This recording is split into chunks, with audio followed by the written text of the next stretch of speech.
नमस्कार मंडळी, मी पूनम तुमच्या सर्वांचं आपल्या चॅनलवरती खूप खूप स्वागत करते. तर आज आपण अगदी झटपट आणि अगदी मस्त चमचमीत असा अंडा राईस कसा बनवायचा ते बघणार आहोत. अगदी 10 ते 15 मिनिटांमध्ये हा राईस तयार होतो. त्यामुळे नक्कीच एकदा ट्राय करून बघा. चला तर मग रेसिपीला सुरुवात करूया.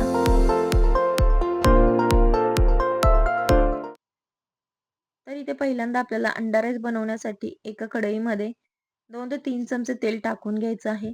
तेल इथं तुम्ही तुमच्या आवडीप्रमाणे टाकू शकता. मी इथे 3 चमचे तेल टाकून घेतलेलं आहे. तेल छान असं गरम झाल्यानंतर ह्याच्यामध्ये आपल्याला बारीक कापून घेतलेला कांदा टाकून घ्यायचा आहे. मीडियम साईजचे 2 कांदे घेतले आहेत बारीक कापून. तर कांदा तेलामध्ये छान असा आपल्याला मिक्स करून 2 ते 3 मिनिटं कांदा आपल्याला मस्त भाजून घ्यायचा आहे. कांदा छान असा मऊ पडेपर्यंत आपल्याला हा भाजून घ्यायचा आहे. तर इथे बघू शकताय तुम्ही कांदा अगदी व्यवस्थित छान असा मस्त भाजून घेतलेला आहे. थोडासा लालसर झालेला आहे. आता आपल्याला ह्याच्यामध्ये अद्रक, लसूण, मिरची ह्याची छान अशी इथं पेस्ट बनवून घेतलेली आहे. तर इथे मी ती पेस्ट ह्याच्यामध्ये ॲड केलेली आहे. पेस्ट छान अशी परतून झाल्यानंतर 1-2 मिनिटं पेस्ट अगदी मस्त परतून घ्यायची आहे लसणाचा कच्चा वास जाईपर्यंत. त्याच्यानंतर आपल्याला ह्याच्यामध्ये बारीक कापून घेतलेला टोमॅटो टाकायचा आहे. टोमॅटो इथं तुम्ही तुमच्या आवडीप्रमाणे 1 किंवा 2 टाकू शकता. तर टोमॅटो सुद्धा आपल्याला छान असा ह्याच्यामध्ये मिक्स करून घ्यायचा आहे आणि 2 मिनिटं छान असं आपल्याला हे परतून घ्यायचं आहे. टोमॅटो छान असा एकदम नरम पडेपर्यंत आपल्याला भाजून घ्यायचा आहे. तर इथं बघू शकता तुम्ही कांदा, टोमॅटो अगदी मस्त भाजून घेतलाय. आता आपल्याला ह्याच्यामध्ये मसाले ॲड करायचे आहेत. मसाल्यांमध्ये इथे मी 1 मोठा चमचा कांदा लसूण मसाला, थोडंसं लाल तिखट, धने जिरे पावडर, गरम मसाला आणि थोडीशी हळद असे सर्व मसाले ह्याच्यामध्ये ॲड केलेले आहेत. मसाले टाकल्यानंतर सर्व छान असं परतून घ्यायचंय. तर मसाले टाकतानाच मी इथे मीठ सुद्धा टाकलेलं आहे, सांगायचं विसरून गेले. छान असं इथं परतून घेतलंय बघू शकताय तुम्ही मसाले. आता आपल्याला ह्याच्यामध्ये अंडी टाकून घ्यायची आहेत.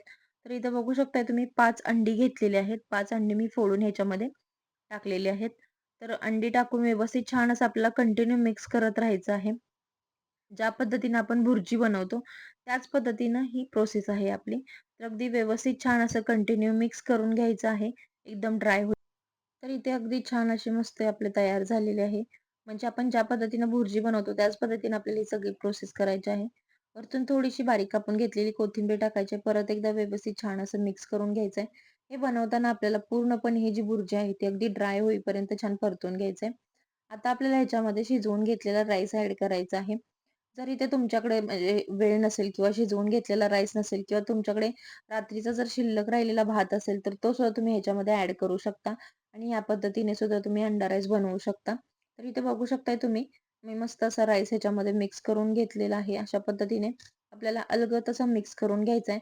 नाहीतर काय होतं, भाताचे म्हणजे जे राईसचे आहेत ना, ते तुकडे पडतात आणि त्याच्यामध्ये आपल्याला राईस दिसत नाही. तर एकदम अगदी व्यवस्थित अलगद हाताने छान असं हे मिक्स करून घ्यायचं आहे. तर अगदी मस्त व्यवस्थित छान असं हे मिक्स करून घेतलं. अगदी चमचमीत असा आपला इथे अंडा राईस तयार झालेला आहे. वरतून भरपूर सारी बारीक कापून घेतलेली कोथिंबीर ॲड करायची आणि परत एकदा छान असं मिक्स करून घ्यायचं. तर अगदी बनवायला अगदी झटपट आहे. अगदी कमी साहित्यामध्ये हा पदार्थ तयार होतो आणि तुमच्याकडे जर रात्रीचा भात शिल्लक असेल, तर नेहमीचा आपला फोडणीचा भात बनवण्यापेक्षा तुम्ही अशा पद्धतीने जर हा अंडा राईस बनवला, तर नक्कीच तुमच्या घरातल्यांना किंवा तुम्हाला सुद्धा हा अगदी छान असा आवडेल. त्यामुळे नक्कीच एकदा ट्राय करून बघा. बनवायला खूप सोप्पं आहे. अगदी चमचमीत तयार होतो. तर नक्कीच ही रेसिपी ट्राय करा आणि कशी वाटली ती मला कमेंटद्वारे सांगायला विसरू नका. चॅनलवरती नवीन असाल तर नक्कीच चॅनलला लाईक, शेअर, सबस्क्राईब करा. लवकरच भेटूया अशाच एखाद्या छानशा रेसिपीबरोबर. धन्यवाद. पूनम रेसिपीला सबस्क्राईब करा, शेअर करा. नवीन रेसिपी पाहण्यासाठी बेल आयकॉनवर क्लिक करा.